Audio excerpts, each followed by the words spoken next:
షాయ welcome back to our channel. ఈరోజు video ఏంటంటే యూట్యూబ్లో నా కష్టాలు ఏంటో తెలుసుకుందాం. అలాగే యూట్యూబ్లో సక్సెస్ అవ్వాలంటే ఎంత కష్టం అనేది కూడా ఈ వీడియోలో చెప్తాను.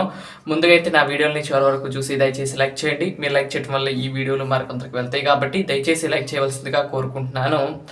ఈ వీడియోలో మీకు చెప్తానండి, మొత్తం కూడా డీటెయిల్స్ ఇచ్చేస్తాను. అంటే కొత్తగా ఛానల్స్ పెట్టే వాళ్ళకి ఇలాంటి కంటెంట్స్ ఉంటే అవి అనుకుంటారని చెప్పి ఈ వీడియో అయితే పెడుతున్నాను. తప్పకుండా వీడియోని చివరి వరకు చూస్తారని భావిస్తున్నాను. నా కష్టాలు విని యూట్యూబ్లో మీరు పెట్టచ్చా పెట్టకూడదు అనేది ఇంకొకసారి ఆలోచిస్తారని నేను ఈ వీడియో పెడతాను. చూడండి, ఈ వీడియోని స్కిప్ చేయకుండా చూడవలసిందే నేను మరీ కోరుకుంటున్నాను. మీకు ఈ వీడియోలో చాలా ఇంపార్టెంట్ పాయింట్స్ అయితే ఉంటాయి. నేను వెంకటేశ్వర ముందు కూర్చుని చెప్తున్నాను. ఇవన్నీ కూడా మీకు చెప్పాలి అనే ఉద్దేశంతో, అలాగే ఎవరైనా ఇలాంటి డివోషనల్ కంటెంట్స్ మీద వచ్చే వారికి యూజ్ అవుతుందని చెప్పి నేను చెప్తున్నాను. అయితే నేను ఫస్ట్లో యూట్యూబ్ ఛానల్ స్టార్ట్ చేసినప్పుడు నాకు ఇవన్నీ కూడా ఏం తెలియదండి. ఇలా పెడితే డబ్బులు వస్తాయి, ఇలా వీడియోలు పెట్టాలి, డైలీ పెట్టాలి అనేది ఇది కూడా నాకు తెలియదు. నేను డైలీ అయితే పెట్టేవాడిని కాదండి. డైలీ పెట్టకుండా అప్పుడొకరు అంటే పండగలప్పుడే వీడియోస్ అయితే పెట్టేవాడిని. అయితే నాకు 2019లో దసరా వీడియోలు బాగా హైలైట్ అయినాయండి. అప్పుడు నాకు వాచ్ టైం వచ్చింది. తర్వాత నాకు సబ్స్క్రైబర్స్ లేరు, అంతే. వాచ్ టైం అయితే ఫుల్గా ఉందండి. ఒక్కొక్కటి 13,000 మంది, 37,000 మంది, 40,000 మంది అలా అయితే చూశారు. వీడియోలన్నీ కూడా బాగానే ఉన్నాయి. వాటికి ఏంటంటే నేను పాటలు అయితే ఇచ్చాను. అవి కూడా ఎలా పాటలు అంటే కనుక ఫోన్ పక్కన పెట్టి, ఈ ఫోన్ అనుకోండి, దీంట్లో కనుక మనం ఎడిటింగ్ చేస్తున్నాం పక్క ఫోన్లో పెట్టి ఈ యొక్క రికార్డింగ్ అయితే చేసేవాడిని అప్పట్లో. అయితే డైరెక్ట్గా కూడా కొన్ని పాటలు ఇచ్చేవాడిని. ఆ పాటలు ఇవ్వటం వల్ల ఏంటంటే ఇటువరకు అంటే నేను స్టార్టింగ్ చేసినప్పుడు కాపీరైట్స్ అనేవి ఏం లేవు, కానీ ఇప్పుడు వచ్చేసరికి అన్ని కాపీరైట్స్ అయితే వస్తున్నాయి. ఎవరైనా సరే వేరే వాళ్ళ యొక్క పాట ఏదైనా కానివ్వండి, అది జానపదం కావచ్చు, లేదంటే అదే భజన కార్యక్రమం కావచ్చు, లేదంటే ఒక సినిమా పాట కావచ్చు, దేవుడికి సంబంధించిన ఏ పాట పెట్టినా కూడా కాపీరైట్ అనేది వస్తుంది. ఏ చిన్నది పెట్టినా కూడా కాపీరైట్ వస్తుంది. ఇంకోటి చెప్పనండి, మనం తిరుచానూరులో శ్రీ పద్మావతి అమ్మవారికి అభిషేకం చేస్తారు చూడండి. అభిషేకం చేసే మంత్రాలకు కూడా ఆఖరికి కాపీరైట్ అయితే వేశారండి. యూట్యూబ్లో మనం పెట్టాలి అంటే కనుక కాపీరైట్ అనేది ఒకటి కూడా ఉండకూడదు అనేది రూల్ నెంబర్ 1 ఏంటంటే మనకి యూట్యూబ్లో ఎటువంటి కాపీరైట్స్ అనేది ఏ వీడియో కూడా ఒక్కటి కూడా ఉండకూడదు. అది ఒక ఫస్ట్ పాయింట్. రెండవది ఏంటంటే మనది ఓన్ కంటెంట్ అయ్యి ఉండాలి. రెండవది మనం వీడియోలు తీస్తున్నాయి కానీ లేదంటే డివోషనల్ సంబంధించినవి మాత్రమే ఉండాలి. నెంబర్ 2. ఇంకోటి నెంబర్ 3 ఏంటంటే ఇది చాలా ఇంపార్టెంట్. ఇప్పుడు మనం డివోషనల్ గురించి చెప్తుంటే డివోషనల్ సంబంధించినవి మాత్రమే ఛానల్ మొత్తం ఉండాలి. అలాగే అంటే నేను డివోషనల్ చేసి 2 రోజులు డివోషనల్ చేసి 2 రోజులు చీరలు అమ్మి 3వ రోజు నేను బయట తిరగటం చూపిస్తే మాత్రం అలాంటి కంటెంట్ మిస్ కంటెంట్ కింద మనది వెళ్ళిపోతుంది. అలా కూడా మనీ కూడా రాదు. ఏదైనా ఒకటి ఎంచుకోండి, డైలీ బ్లాగ్స్ కానీ, డివోషనల్ ఛానల్ కానీ, మొత్తం పీపుల్ అండ్ బ్లాగ్స్ అని కానీ పెట్టుకోండి. అంటే అన్నికి సంబంధించినవి కూడా పెట్టుకోవచ్చు, అలా కూడా పెట్టుకోవచ్చు. కానీ రెవెన్యూ అదైతే తక్కువ ఉంటుంది. డివోషనల్ అంటే డివోషనల్కి సంబంధించిన రెవెన్యూ ఉంటుంది, దీనికి సంబంధించిన దానికే ఉంటాయండి. డైలీ బ్లాగ్స్కి వాటికి సంబంధించినవి అవి ఉంటాయి. మెయిన్గా ఏంటంటే కాపీరైట్స్ అనేది యూట్యూబ్ ఛానల్లో ఉండకూడదు. అది మాత్రం మెయిన్ ఇంపార్టెంట్ పాయింట్. అలాగే వేరే వాళ్ళ కంటెంట్ తిరిగి యూజ్ చేయాలి కాబట్టి ఓన్ కంటెంట్ అయి ఉండాలి. ప్రతిరోజు కూడా వాయిస్ ఓవర్ లాగా చేయాలి. అంతేగాని పాటలు అయితే అసలు యూజ్ చేయకూడదు. పాటలు పెడితే కాపీరైట్స్ పడితే, కాపీరైట్స్ కనుక 2 కంటే ఎక్కువ పడితే కనుక మౌంటైజేషన్కి వాళ్ళు ఎలిజిబిలిటీ కాదు, వెంబటే ఆ ఛానల్ అనేది పోతుంది. ఇది గమనించండి.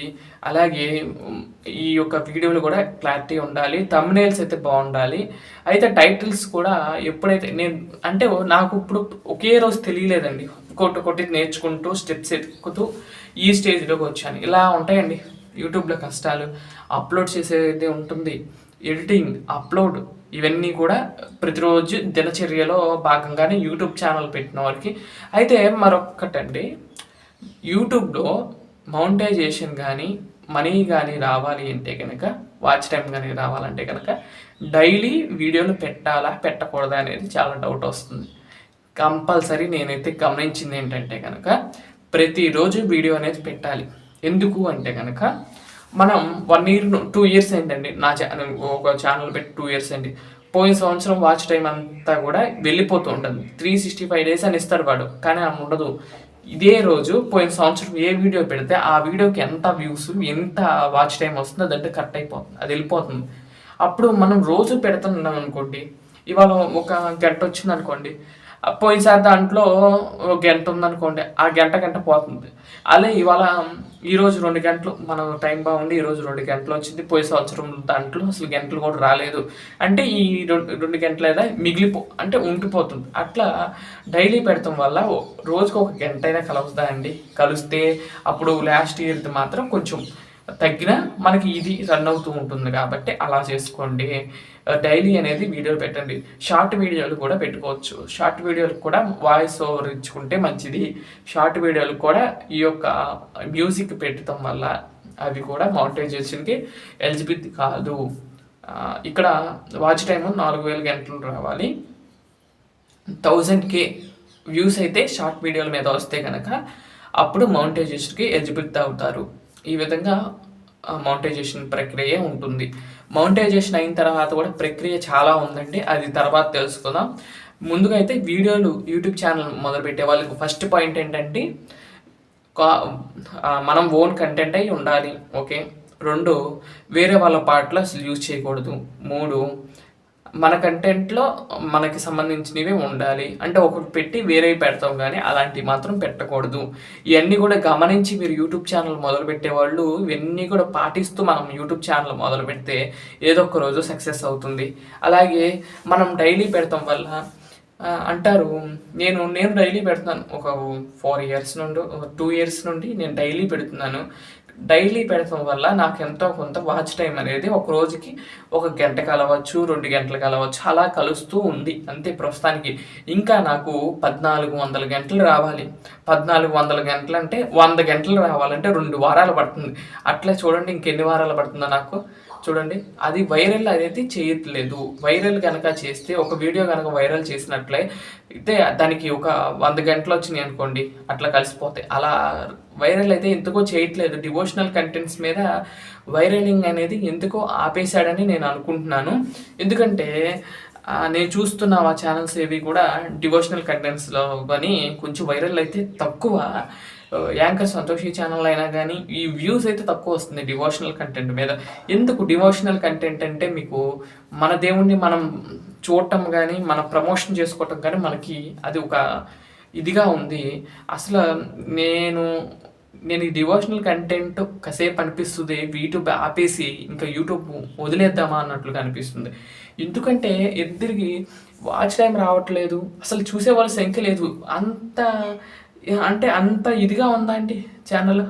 అంటే చూడటానికి కూడా వీలు లేకుండా ఉన్న డివోషనల్ కంటెంట్ ఏమైనా కనపడుతుందండి దేవుడు? అంటే దేవుడిని చూడటానికి కూడా మీకు టైం దొరకట్లేదేమో. టైం స్వామివారు మీ అందరికీ కూడా టైం అందించాలని నేను కోరుకుంటున్నాను.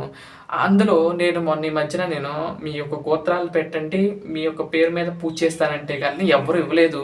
అదే కొంతమంది అడిగితే మాత్రం వాళ్ళు చేసినా చేయకపోయినా వాళ్ళకి పేర్లు గోత్రాలు ఇచ్చి మా పిల్లలు పుట్టాలని చెప్పి పూజ చేయండి, అవి చేయండి, ఈ చేయండి అని చెప్పి బాగా నెంబర్లు ఇచ్చారు.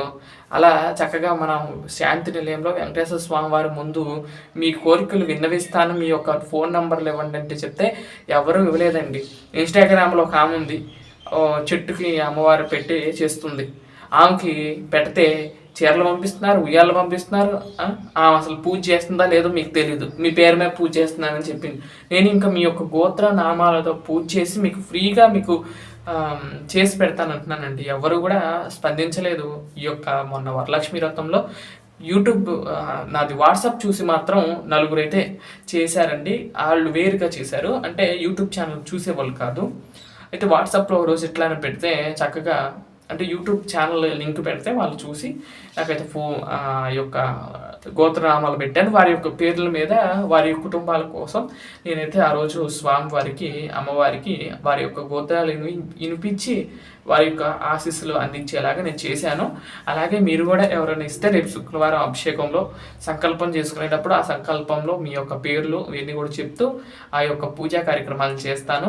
తప్పకుండా మీరు గోత్రమే చెప్పవసరం లేదండి. గోత్రనామం నేను చెప్పలేము అంటే తెలియదు, చెప్పలేము అంటే కనుక ఒట్టి పేరన్నా పెట్టండి చాలు. పేరు పెట్టినా మీ యొక్క పేరుతో నేనైతే పూజ చేసి మీ అందరికీ కూడా ఆశీస్సులు అందిస్తాను, స్వామివారి యొక్క ఆశీస్సులు. ఇదండి ఈరోజు వీడియో. ఇదండి కంటెంట్ ఎలా ఉండాలి ఏంటనేది, ఈ యొక్క కష్టాలు ఏంటో తెలిసినాయి కదండి. సక్సెస్ అవ్వాలంటే ఎంత టైం పడుతుంది అనేది తెలుస్తుంది కదండి. ఇదండి ఈరోజు వీడియో. మరొక మంచి వీడియోతో రేపటి వీడియోలో కలుస్తాను. అంతవరకు సెలవు. నమస్కారం. ఓం నమో వెంకటేశాయ. ఓం నమో నారాయణ.